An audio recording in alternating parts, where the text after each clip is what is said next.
remember an attitude of gratitude.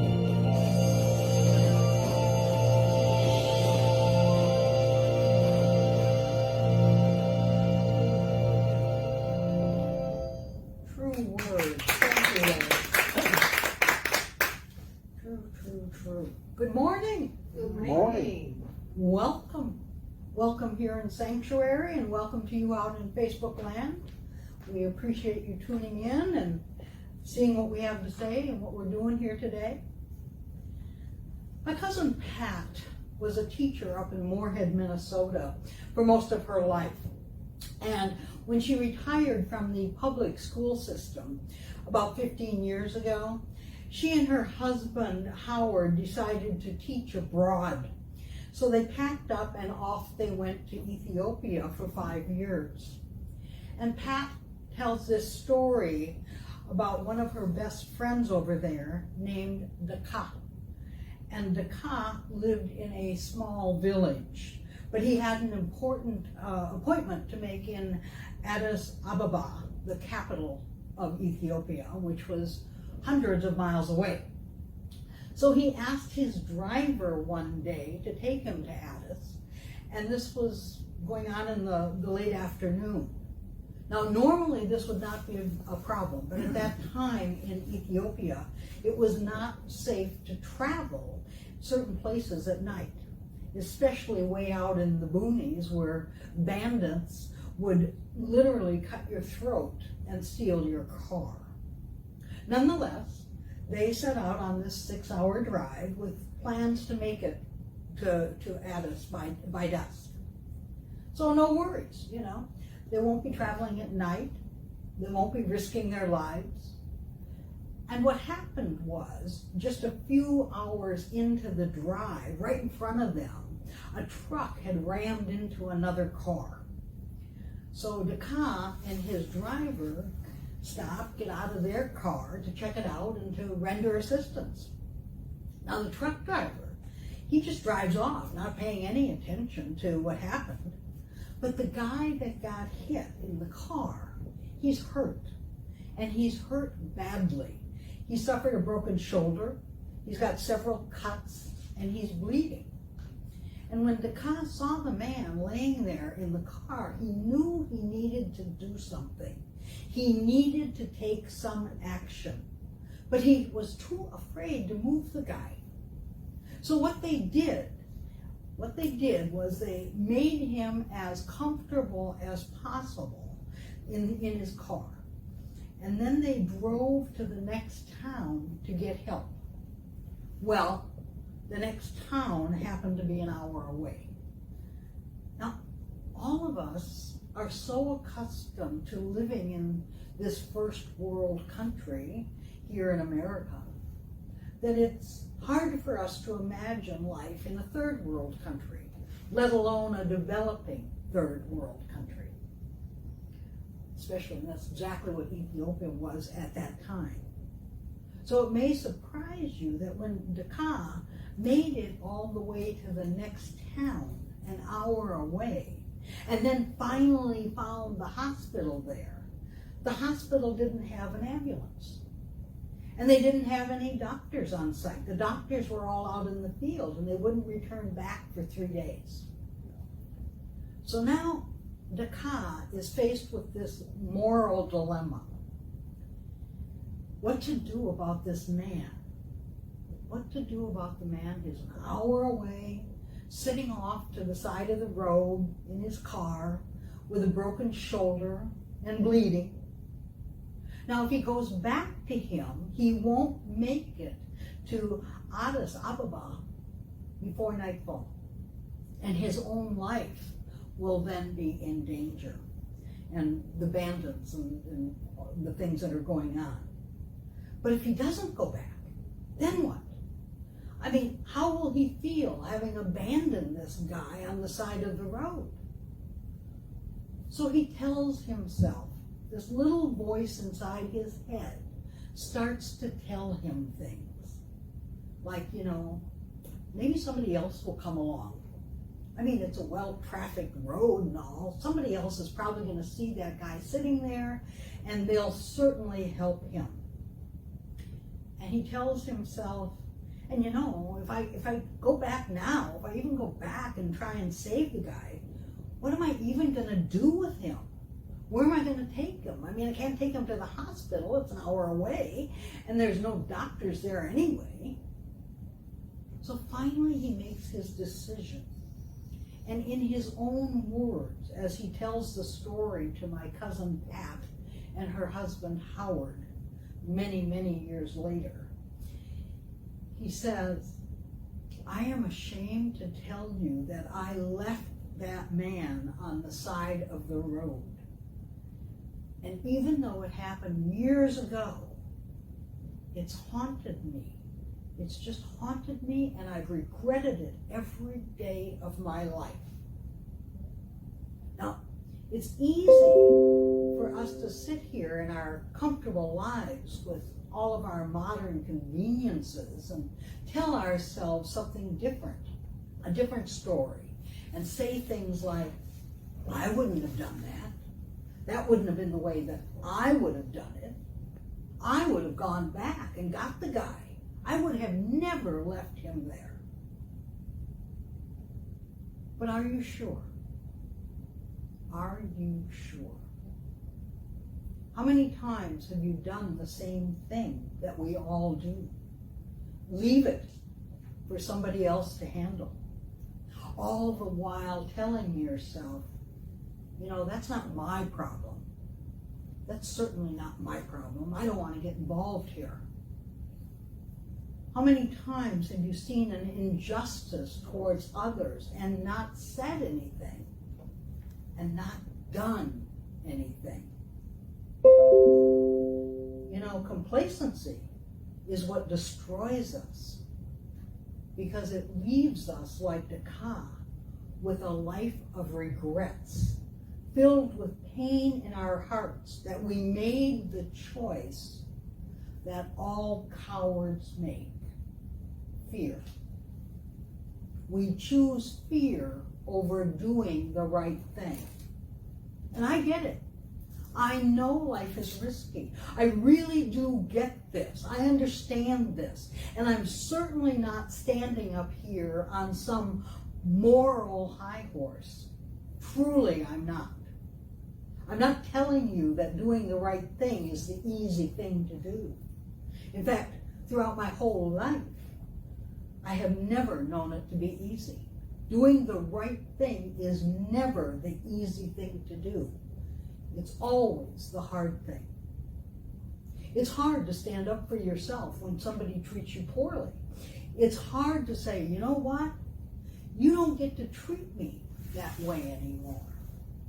It's hard to take a stand for the rights and the respect of others when your own rights aren't even being threatened. But honestly, who am I?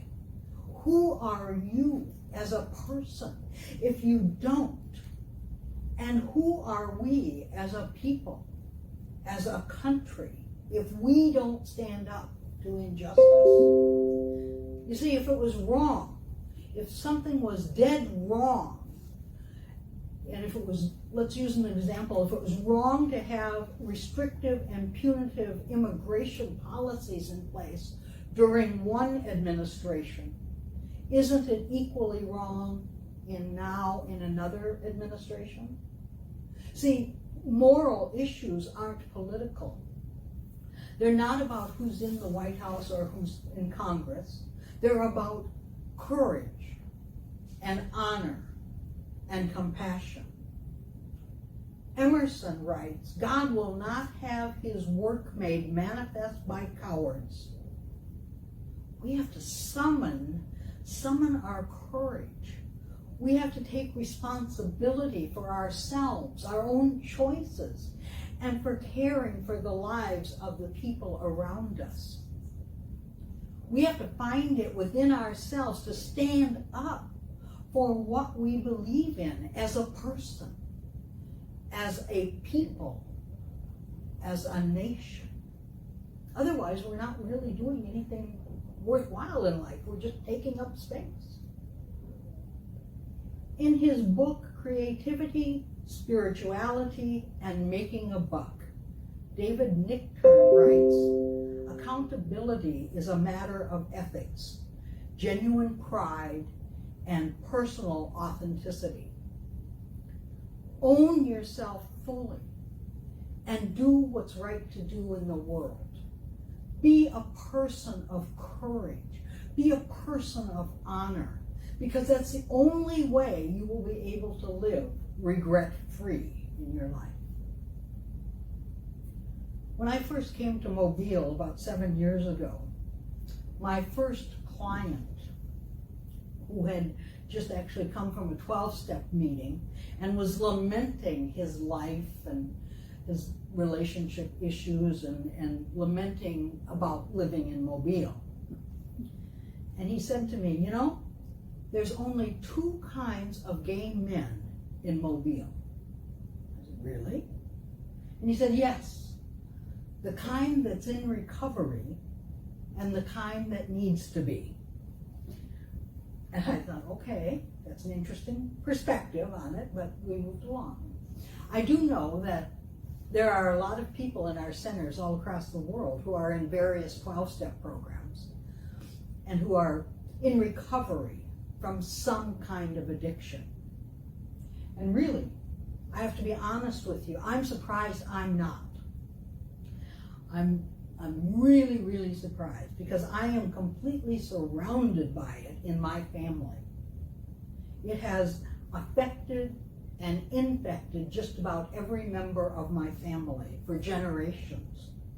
My grandfather, my mother, my aunts, uncles, cousins, and some of their kids now. Addiction runs rampant. More than one have died from their addictions. And my brother and I wonder sometimes how we manage to escape the great challenge that addicts face. The challenge of integrity and honesty and authenticity. Now, I happen to believe that, like all paths, addiction is a valid path to enlightenment. It really is a valid path. Now, it's certainly a rough one. It's a hard road to travel. But on that path, as you go through hell, you will find heaven on the other side of it. After working in the field for several years, I noticed that most addicts share one thing in common. They are deeply scripted in victim consciousness. Nothing is ever their fault. Nothing is their fault when they're actively using. It's someone or something, anybody but them. It's always something else that's causing all of their problems. They don't take responsibility for their own lives. They blame others and they make excuses so they can continue using. And that is not a condemnation of them. It's just a symptom of their disease. Addicts don't take responsibility because that's how children act. That's how spiritually and psychologically immature people act. They say, I didn't do it, he did. It's not my fault, it's her fault. She's the one that's in charge of all of this. You see, addiction traps you in childhood. You stop maturing when you're using. You don't take responsibility for your own life. That's part of the disease. And that's why the healing of the disease comes from holding yourself fully accountable for your actions and for all of your choices. The healing of addiction is to own up to who you are, to claim your own power and authority to create your own life and to continue to make that choice every single day of your life, one day at a time. Spiritually immature people say, oh, I don't ever want to grow up. I don't want to be an adult. That's no fun. adulting is the pits. And Jimmy Buffett's I'm growing older but not up becomes their life anthem. But really, taking responsibility for your life isn't a burden. It's empowering. It's empowering because it means that you will never, ever, ever be a victim again. It puts you back in the driver's seat in life, which, by the way, is where you belong instead of just being a passenger riding along in somebody else's story, going wherever it is that they take you. Now, we all have our own journey, our own stories to tell about our road to enlightenment, don't we? Like Daka in our first story today, I faced a moral challenge or dilemma of my own at the Winn-Dixie not too long ago. You can face all kinds of moral dilemmas at the Winn-Dixie, I guess. But on this day, I got my few items. I didn't get a card, and so I'm holding a bunch of items in my hands. And I'm heading toward the 10 items or less checkout lane. And I see out of the corner of my eye this cranky looking woman. And she literally runs in front of me, pushing and bumping me so hard, I almost dropped the few items that I had. And of course, she's running to the 10 item or fewer lane, and she has a gazillion.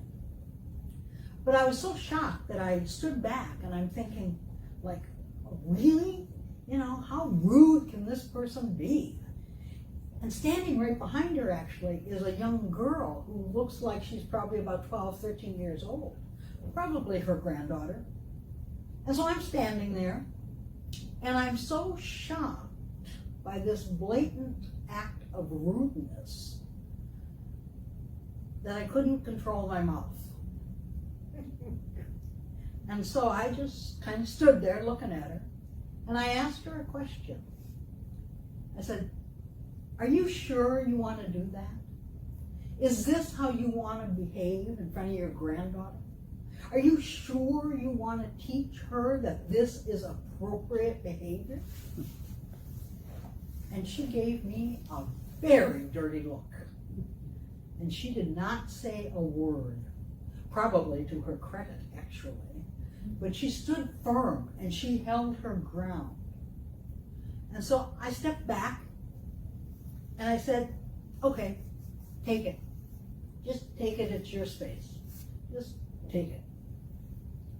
Now you know that's not what I wanted to do. I wanted to slap the happy right off her face. That's what I really wanted to do. But fortunately, sometimes I don't act, which is good, because I can actually see the headlines rolling across my forehead here. Senior minister at CSL Mobile attacks old lady at the Winn-Dixie. So needless to say, I did not do a thing. I just let it go. Let it go. But here's the thing. She didn't need me to tell her that she was doing the wrong thing. She knew it, just like Daka knew it when he left the guy in the car on the side of the road with the broken shoulder. You see, in our hearts, in our own hearts, we always know when we've done something wrong. We always know. I grew up in the age of television, the golden age of television. And as a kid, I used to love Superman. Back then it was George Reeves, not Christopher Reeves. I think I would have loved the Christopher Reeves one too. But George Reeves played him on the TV show. And I just loved the character of Superman. And looking back at it now, I think it was because you always knew where Superman stood. There was never a question of Superman's morality. He always made the right choice. He always did the right thing. No matter what the challenge, no matter what the odds against him were, he always did the right thing.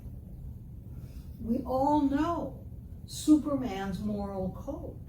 I know you remember it. It's truth, justice, and the American way. So I have a question now for all of us. What is your moral code?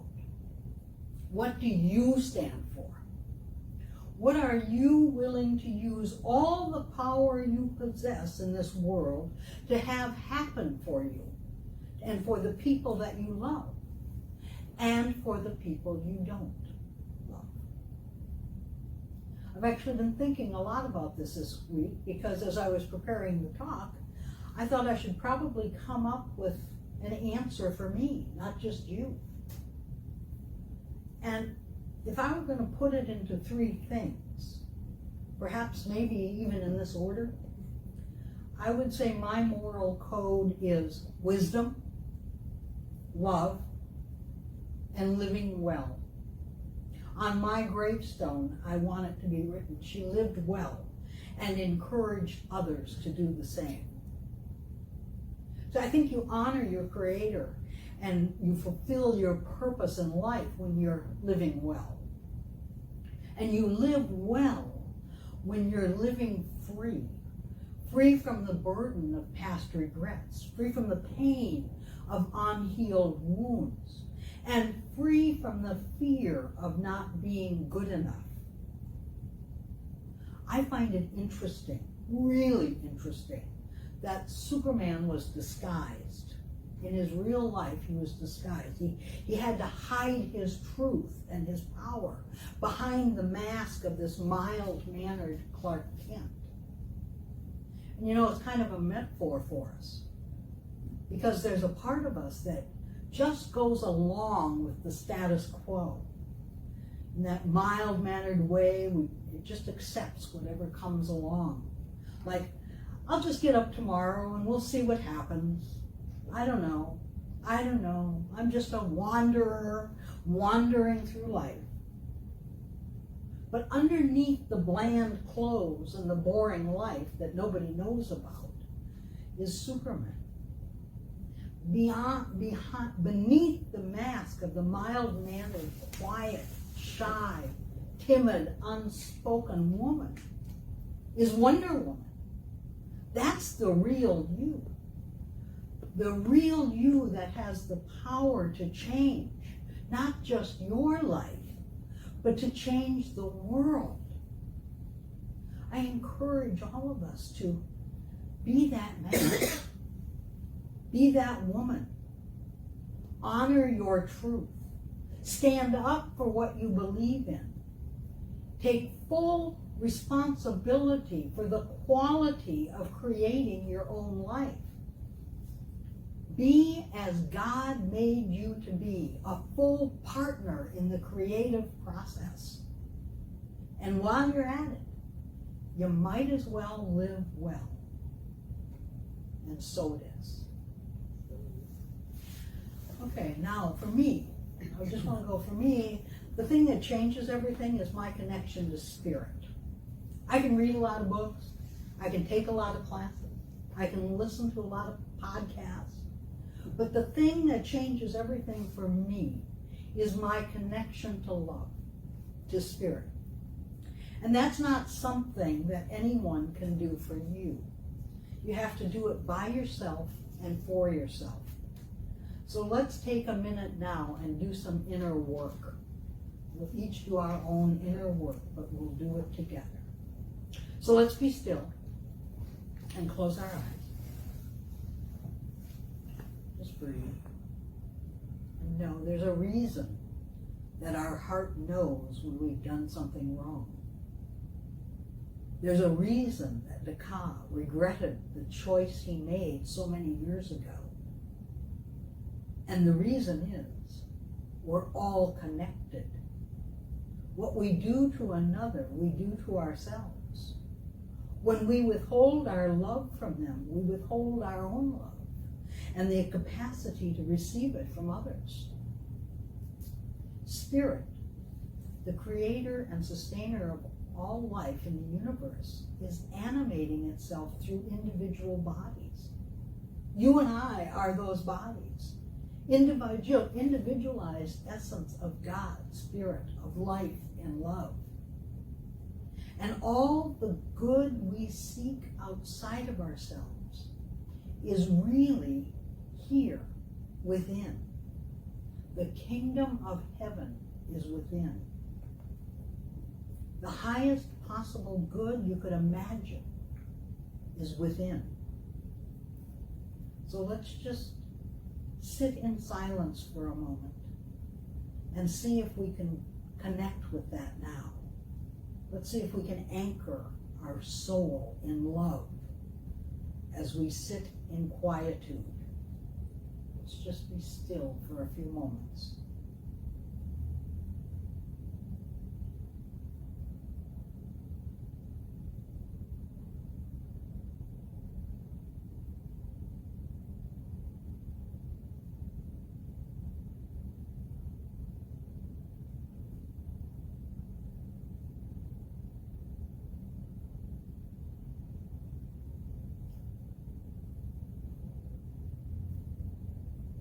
"30 seconds.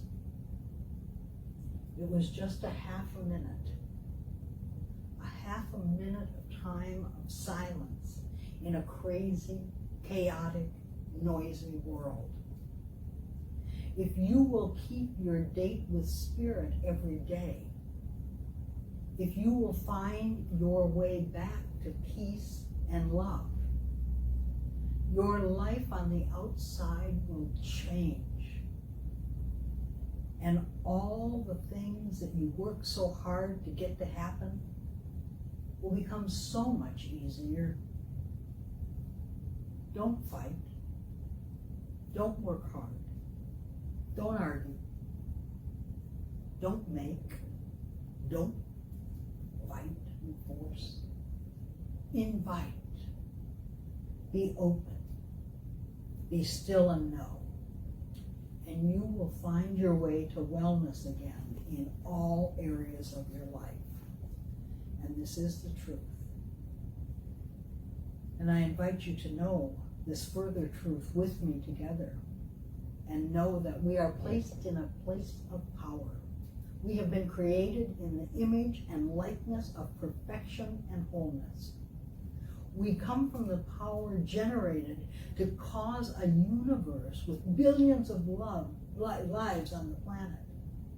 And the life that is living inside of us, that circulates our blood, builds our bones, that animates our body, is the life of God. It has come into this body to experience and express itself in a unique way that never again is repeated in all of time. We did not come here to suffer consequences or to be a victim of anything. We came here to rise up as one woman who knew how to live well, as one man who found his worth. We are the right people in the right place at exactly the right time to heal our lives and to change the world. And that's what we're going to do, because that's why we came here. And so it is.